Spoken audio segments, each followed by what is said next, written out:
नमस्कार, मैं एम के पांडे। हमारी धारणा पर आपका स्वागत है। आज का यह वीडियो तनाव और इसे कम करने के जो एकदम सामान्य उपाय, जो अपने स्तर के उपाय हैं, उनसे संबंधित है। और हम इसको बिल्कुल अपने एक्सपीरियंस, अपने अनुभव के आधार पर हम आपके समक्ष रखेंगे। सब लोग जानते हैं, लेकिन उसी चीज़ को हम अपनी भाषा में यहाँ रखने की कोशिश करेंगे कि आज तनाव एक बहुत बड़ी समस्या है। उसे आसानी से कैसे दूर किया जाए, अपने स्तर पे दवाओं का ज़्यादा प्रयोग न करना पड़े और ऐसे बार बार चिकित्सालय न जाना पड़े, तो कैसे इसे दूर किया जाए। तो एक घरेलू एक प्रिकॉशन की तरह है कि हम क्या क्या बचाव करें कि हमको ऐसे जो तनाव की समस्या है उससे हम दूर रह सकते हैं। तो उसी से संबंधित है। और एक बार पुनः हम आपसे चाहेंगे कि हम वीडियो आगे बढ़ाएं, इस अपनी बात को आगे बढ़ाएं। तो हम चाहेंगे कि आप हमारे चैनल को जरूर सब्सक्राइब कर लें तथा इस वीडियो को लाइक और शेयर जरूर करें। तो हम अपनी बात को यहाँ रखेंगे कि सिर्फ ये हमारी अपनी बात है, हमारा जो अनुभव है, हम जो देखते हैं चारों तरफ, उसके आधार पर एक निष्कर्ष निचोड़ है, हम उसी को कहेंगे। तनाव दूर करने के हमारी समझ से 3 या 4 ऐसे उपाय हैं जो सब लोग कर सकते हैं और सबके हाथ में है यह करना। अगर इसे अपनाया जाए तो मुझे तो लगता है कि तनाव से कोसों दूर रहा जा सकता है। तो हम आपको 4 तरीके अपने अनुभव के आधार पर बता रहे हैं जो हमने देखा है चारों तरफ। तो वो 4 क्या हैं? सबसे पहला तरीका जो हमको महसूस होता है कि किसी अमूमन तनाव की स्थिति एबव 50 यानी 50 साल से ऊपर, 45 साल से ऊपर ही अनुभव की जाती है। तो मुझे लगता है कि जिस उम्र में जो हो, उसको अपनी उम्र से नीचे भी, अपनी उम्र से अधिक भी, हर उम्र के लोगों से दोस्ती करनी चाहिए। तो मेरा अपना ये व्यक्तिगत अनुभव है कि अगर हम हर उम्र के लोगों से दोस्ती रखें, गहरा लगाव रखें, तो निश्चित रूप से ये तनाव जैसी समस्या तो हमारे पास आ ही नहीं सकती है। अगर किसी की उम्र 50 साल की है, 10 वर्ष के बच्चे से उसकी दोस्ती है, 15 साल के बच्चे से, 25 साल के युवा से, या अपने हम उम्र तो सबकी दोस्ती रहती ही रहती है। और भी जो 60 एबव 60-70 के हैं, 60-70 के वर्ष के हैं, उनसे भी। तो मुझे लगता है कि बहुत कुछ शेयर होता रहता है। जो अधिक उम्र के हैं उनसे उनका अनुभव प्राप्त होता है।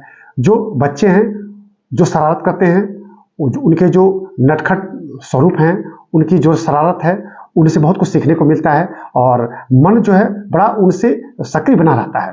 तो हम अगर हर उम्र के लोगों से दोस्ती रखें तो तनाव कम करने का मेरी समझ से ये सबसे बड़ा तरीका है। पहले परिवारों में और आज भी घर में अगर छोटा सा बच्चा है तो उसकी सबसे अधिक पड़ती है दादा दादी से, नाना नानी से पड़ती है, क्योंकि वो ऑटोमेटिक है, वो लगाव हो जाता है। और वह नटखटपना, बच्चे की वह शरारत बूढ़े बुजुर्गों को ज़्यादा अच्छी लगती है। चंचलता उसकी जो है लोगों को काफ़ी प्रभावित करती है। तो ये भी एक दोस्ती ही है और ऐसे रिश्ते तो बन ही जाते हैं।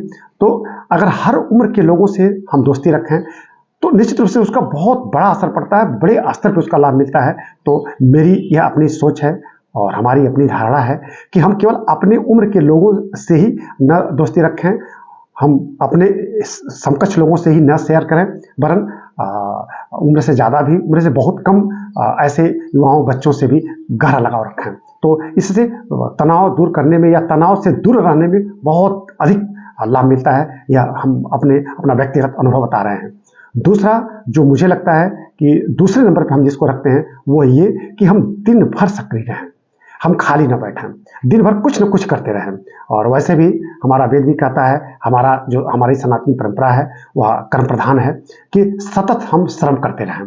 तो हम खाली न बैठें, खाली नहीं बैठेंगे तो अनर्गल दिमाग में बात आएगी नहीं। और एक कहावत तो आम प्रचलन में है, कौन नहीं जानता है, खाली दिमाग शैतान का घर है। उल्टी ही सीधी बातें दिमाग में आएंगी। जिसके दिमाग में उल्टी सीधी बातें आती है वही तनावग्रस्त हो जाता है। दिमाग में अनर्गल चीज़ें हम ना ले आएँ, इसके पीछे लॉजिक यही है। दिन भर हम व्यस्त रहेंगे तो अनर्गल चीज़ें दिमाग में आएंगी नहीं, तो तनाव से हम कोसों दूर रह सकते हैं।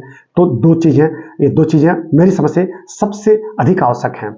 जो तीसरी चीज़ मुझे लगता है कि तनाव दूर रखने के लिए बहुत आवश्यक है, वो ये कि हम संतुलित भोजन करें, अनर्गल चीज़ें ना खाएं, फालतू की चीज़ें ना खाएं, पौष्टिक चीज़ें खाएं, जो खाने योग्य जो खाद्य सामग्री है उसको खाएं और समय समय पर खाएं। तो मुझे लगता है कि सुबह शाम हम पर्याप्त भोजन लें, सुबह 9-10 बजे तक पर्याप्त भोजन लें, फिर शाम को 8-9 बजे तक पर्याप्त भोजन लें। तो पर्याप्त हम भोजन लें और फालतू की चीज़ें हम ना खाएं, अनर्गल चीज़ें ना खाएं। तो इससे भी शरीर की जो फिजियोलॉजी है काफ़ी मेंटेन रहती है। रात को जल्दी औसतन 10 बजे तक हम सो जाएं, सुबह जल्दी जगने की कोशिश करें। तो मतलब ये कि हम संतुलित भोजन लें और रात को पर्याप्त नींद लें और दिन को न सोएं। तो मुझे लगता है कि तीसरा ये एक बहुत बड़ा जो एक तरफ से घरेलू उपचार है तनाव से दूर रखने का, ये बहुत बड़ा प्रिकॉशन है और मुझे लगता है कि यह सबको अपनाना ही चाहिए। हमने आपको 3 तरीके बताए। एक तो हर उम्र के लोगों से हम दोस्ती रखें। दूसरा कि हम दिन भर सक्रिय रहें। हम सुबह होते ही अपनी दिनचर्या तय कर लें, दिन भर सक्रिय रहें, खाली न बैठें।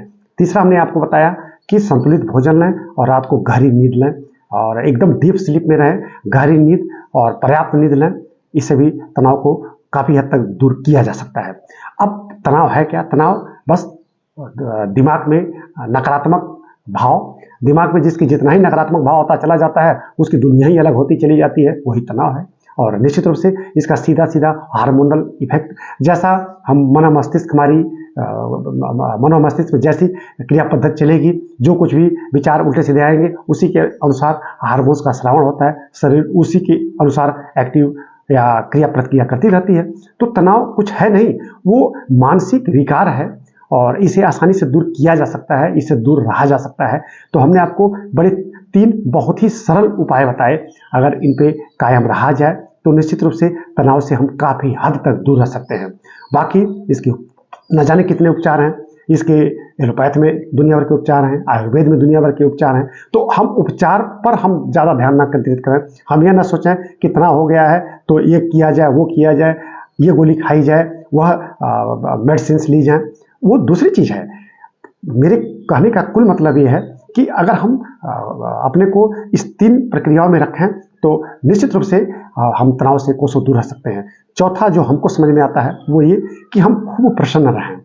हम इस तरह के माहौल बना के रहें, परिवार में भी, ऑफिस में भी और ऐसे सामाजिक स्तर पे इस तरह से माहौल बना के रहें, इस तरह से कि मतलब इस तरह की मतलब जो है ऐसे इस तरह के वातावरण में भी ना रहें कि जहाँ केवल कोई अपना दुखड़ा गा रहा हो, वो अपना दुखड़ा गा रहा है, ठीक है। और मतलब जैसे नहीं कि खुश रहने का मतलब लोगों में कोई आदत सी ही ना हो। तो हम ऐसे माहौल बना के रहें, ऐसे माहौल में रहें जहाँ खूब प्रसन्नचित्त वातावरण हो, ठीक है। कठिनाइयाँ या संघर्ष या तो जीवन का या तो उद्देश्य है। संघर्ष संघर्ष संघर्ष ये तो जीवन का उद्देश्य है। संघर्ष तो करते ही रहना चाहिए, उस संघर्ष में खूब आनंद लेना चाहिए और संघर्ष को सहर्ष स्वीकार करना चाहिए। तो हमने आपको 3 मूल जो हमारे नुस्खे हैं, घरेलू नुस्खे, और चौथा ये प्रसन्नचित्त रहना। तो हमने आपको 4 तरीके बताए अपने अनुभव के आधार पर, अपनी धारणा के आधार पर। अगर यह 4 तरीके अपनाए जाएं तो हम तनाव से काफ़ी हद तक दूर रह सकते हैं। इस तरह की जानकारी आपको हमेशा हम देते रहते हैं, आगे भी दी जाएगी। तो आज की यह जानकारी यहाँ रुकी जाती है, यह वीडियो यहीं बंद किया जाता है। आगे इस तरह की जानकारी और दी जाएगी। धन्यवाद।